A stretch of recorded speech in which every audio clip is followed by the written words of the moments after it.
to draw another analogy, like I did with exercise before, I think in some ways, in the same way, I mean, you're, a fellow Brit, and I think so. You obviously know, I'm sure you know the brand like Weight Watchers. You know, there's this Weight Watchers brand, Yeah.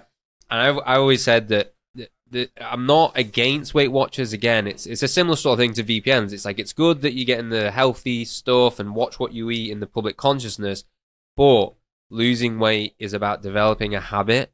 And if you've got this point system, which is I think what Weight Watchers do, where it's like they talk about cheat meals and all this kind of stuff, it's the wrong mindset. And so I think that kind of relates and sort of analogous in this way. That you really want to, it's I don't want to call it a lifestyle, I don't want to say a lifestyle, but a philosophy. It's a set of principles, it's a discipline, it's a practice, and that's what really we would like. I think in an ideal world, that's kind of the direction we want to be heading. But to counter that at the same time, we obviously also want something else I've heard you talk about is we want people to be using things like NIM without knowing that they're using them. We want it to be easy for people to be private or anonymous and not be tracked and surveilled. And I quite I like that idea because I did heard you say something about how NIM can be used in the background so users are unaware, or, and this is the part I really like, is it could be exposed to users, giving them more control and insight. And I like that idea because there's kind of like this battle between, I don't know, maybe you call it like selling out and making like sort of, what was it, like playing to the lowest, catering to the lowest common denominator sort of stuff and making shitty apps, or being like a hardcore, power user sort of thing. So I like that. I liked it when you kind of brought this up that, if you want a bit more of control, that kind of thing can be available to you because, thinking about it, there's a lot of application sort of software that is really good, but it kind of for the more like techie amongst us, you kind of get put off when it's made too simple, right? Like there's a large group of people that want it to be simple and they're like, oh, I can't use computers, they're confusing, da da da. But then there's a bunch of people that almost find it insulting that they don't have control over their applications. It's almost like you almost feel like they're baby feeding you. Like, well, I want more options and settings. I want to be able to configure it to my own liking, to my needs. And especially, when you're paying for things as well. It heightens that kind of feeling of that you being baby stepped a bit because it's like, well, it's kind of like my. If I bought the software now, I paid for it, I should be able to do things with it. Exactly. But I think, and maybe this is outside of the scope of the conversation, I don't know. But one thing I did hear you talk about is, and I think you've mentioned it a little bit already, is like changing parameters. So we talked about, the Netflix people, the people who want to watch Netflix and use VPN, stuff like that. And I've heard you talk about, NIM for, watching a YouTube video, let's say. And you mentioned that you can sort of change parameters, which I thought was a really interesting way to answer the question. And also probably a better way to look at it, that we should be doing like scaling our privacy up or down or trade-offs or however you want to term it. But it shouldn't be looked at as like, oh, it's one way or the other. You either like use, a service like Tor or a mixnet like a NIM for certain things, and you don't use it for other things because it's slow or whatever. There are ways, as you say, there are ways we can like adapt and we can get around these things, we can change things. So I thought that was quite an interesting thing to bring up, just because, that is, again, for the average user, that is one of the complaints. Like, people want to use Tor for like all the stuff they do, but it's not giving them HD video. It's not, doing X-Ray, not doing a great video call or whatever it is. I wanna go back to one of the things that you were saying before, which was basically about, exactly, this difference. The key thing, I think, or the key shift in the way that I think we have to think about privacy in this kind of age of, machine learning assisted surveillance, or machine learning enabled surveillance, really. It's not assisted, it's enabled by it, right? Is that I'm one of those people who I have like a riced like Manjaro Linux setup, and I like doing that. That's one of the things that I like doing. I like having a lot of control over my operating system and the way that all of my stuff runs, right? But there are very few people in the world who will learn how to use like Unix or I'm completely blanking on the other one, the one that you like set up a different VM for each activity, cubes. Right, like all of these kind of like operating systems. And I think one of the problems with this as well, which is actually a piece of research that Anya, who is our head of research, and Harry did as well. I think it was in 2019, where they did a survey of basically people using Zcash, right? Because with Zcash you have shielded and you have like unshielded. I can't remember the exact term now, but you basically have shielded and unshielded transactions, right? And they basically said to people, okay, cool, try and make, so they kind of gave people a list of things to do with Zcash.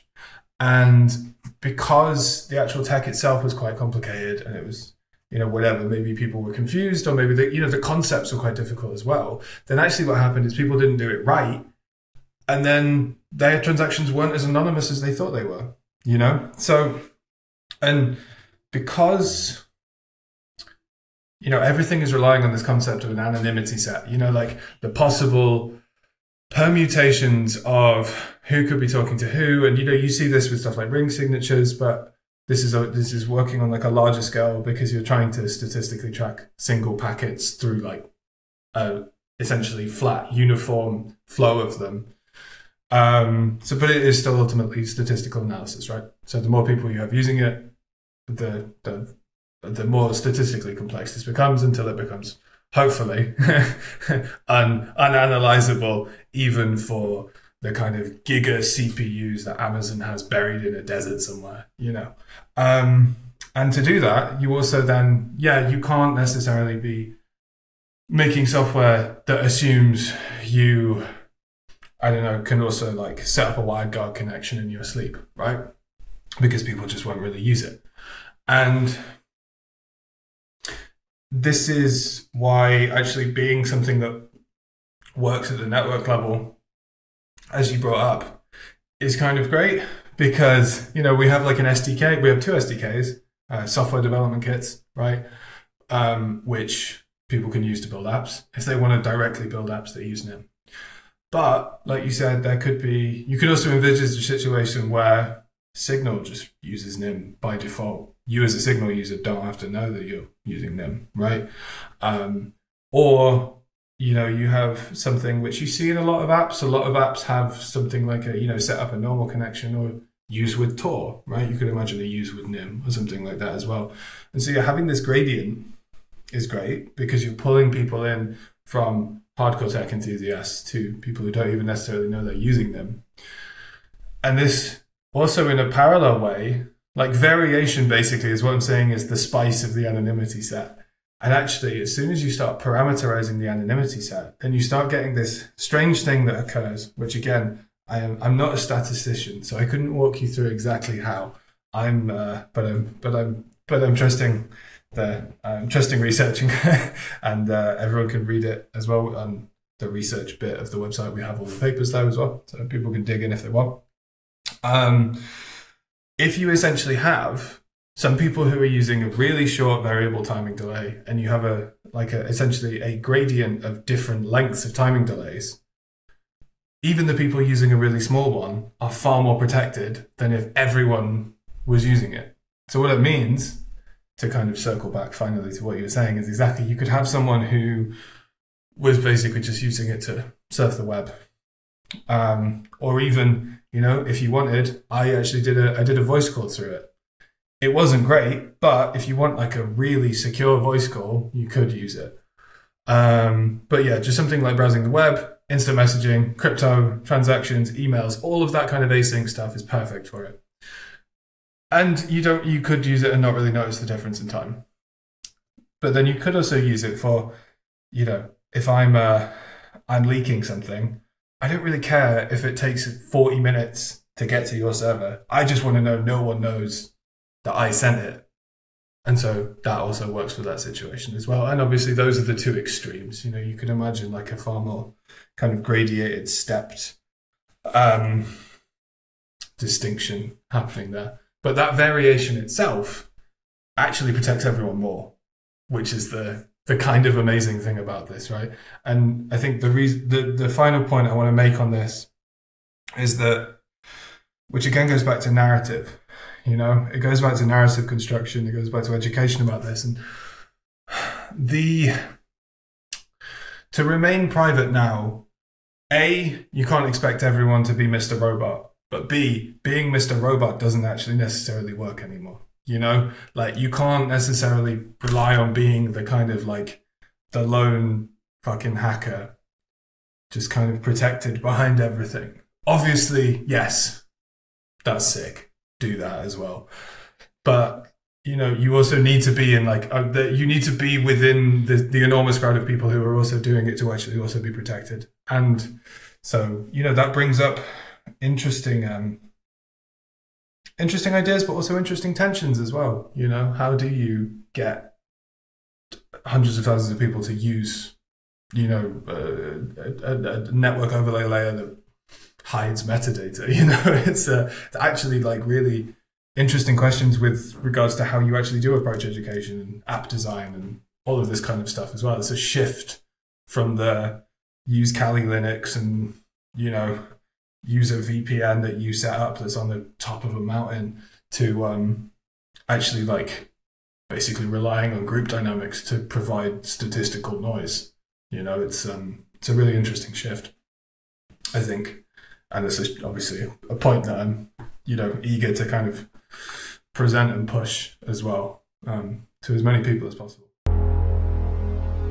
Unchecked governments have eradicated privacy and truth. Those who resist are brought down swiftly, but we refuse to submit. Unipunks are freedom fighters, protected by encrypted shadows.